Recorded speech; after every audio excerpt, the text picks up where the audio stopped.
সহিহ বুখারীর বর্ণনা 57 নম্বর হাদিস।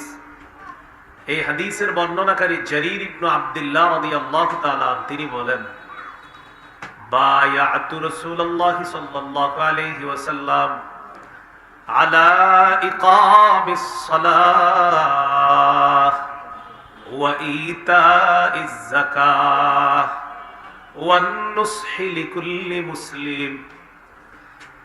রাসূলুল্লাহ সাল্লাল্লাহু আলাইহি সাল্লামের সাহাবী জারীর ইবনে আব্দুল্লাহ রাদিয়াল্লাহু তাআলা আনহু বলেন, আমি নবীজি সাল্লাল্লাহু আলাইহি সাল্লামের কাছে বায়াত হলাম এই মর্মে, আলা ইকামিস সালাহ, আমি নামাজ কায়েম করব, ওয়া ইতাইজ যাকাহ, আমি যাকাত আদায় করব, ওয়ান নুসহি লিকুল্লি মুসলিম, আমি প্রত্যেক মুসলমানের কল্যাণকামী হব, কল্যাণ কামনা করব, এই শর্তে নবীর কাছে আমি বায়াত হলাম।